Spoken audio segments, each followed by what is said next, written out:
With thermal scanning now at Guam International Airport to a riot here in Tumon, here's what's coming up next on TrendSpotting.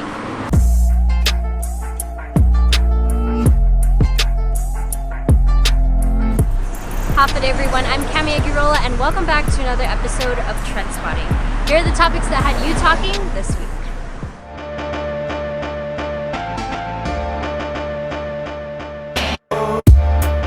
A whirlwind of events have occurred over the past week as Guam now has 4 confirmed persons under investigation for coronavirus. In a special Ahead of the Spread podcast, KUAM's Sabrina Salas Matanani talked with former head of the Joint Information Center during the Camacho Moylan and Camacho Cruz administrations, Sean Gumatau. He also helped write Guam's pandemic response plan in 2010. She also spoke with President of the Guam Medical Association, Dr. Thomas Shea. The discussion focused on what Guam should be doing now that a pandemic has been declared by the World Health Organization and the government's efforts to prepare and its response thus far to COVID-19.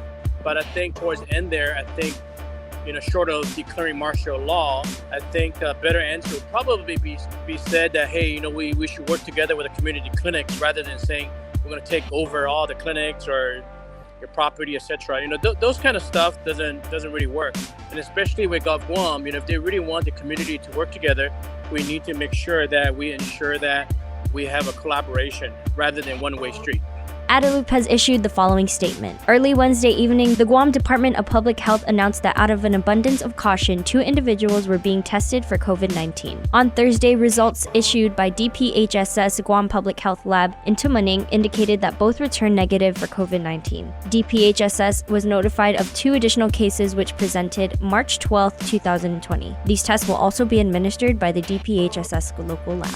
Here are some of your top comments. On Facebook, one user said, "What villages are these 4 people from here in Guam? So locals can avoid going to these places if they are not from that village or if they are living in those villages to prepare ourselves to practice safety and avoid gatherings or further spread if confirmed." Top fan Mara Cruz said, "This is pretty scary and it's just disappointing for Guam not to be prepared. Thanks to our government who allowed people to continue traveling. Now we all know where the government of Guam's priorities are. It's always the people last as always. Please everyone be safe and take care." And top fan John Dalzell said, "The questionnaire seems silly as international travelers are coming to us. We don't have to visit locations of concern. They are coming to us every single day."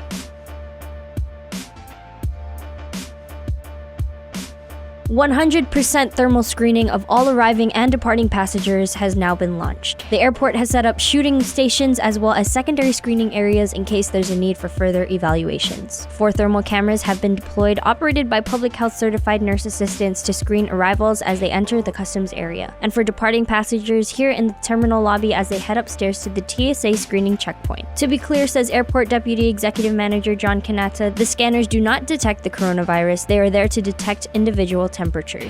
The scanning will be done round the clock, and the airport says it's currently averaging about 24 flights per day, which translates to some 3,600 arriving and departing passengers. Here are some of your results. Top fan Victoria Chamberlain said, "What use is that when sometimes they wouldn't show symptoms anyway? They should all be quarantined for a set period which may occur within the time they arrive." And another Facebook user said, "I really think the nurses and screening employees should at least wear safety protection against the virus. You are the first in front of these travelers, meaning your health is at higher risk. Just my opinion, best be safe in advance."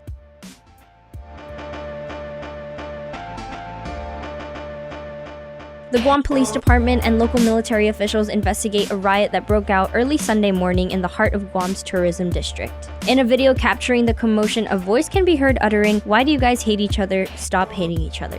One of the witnesses to the early Sunday morning scrap was comedian Charlie Jr., who didn't hold back sharing his thoughts on social media. "Come on, this is Guam, man. We are visitors here. We are visitors. Y'all need to learn how to act, man.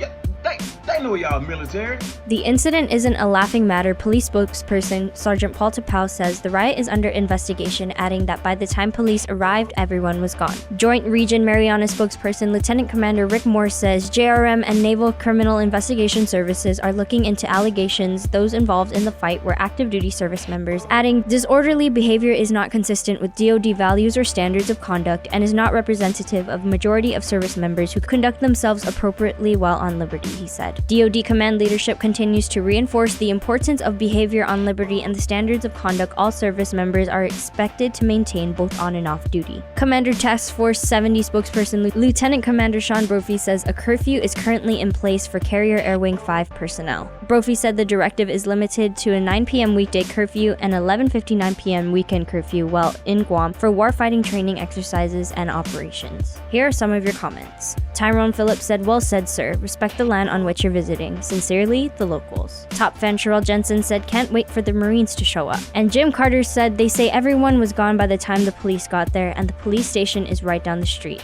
LOL, that's a joke." And that's all for this week. Suzuis Maasi for watching, and I'll see you next time.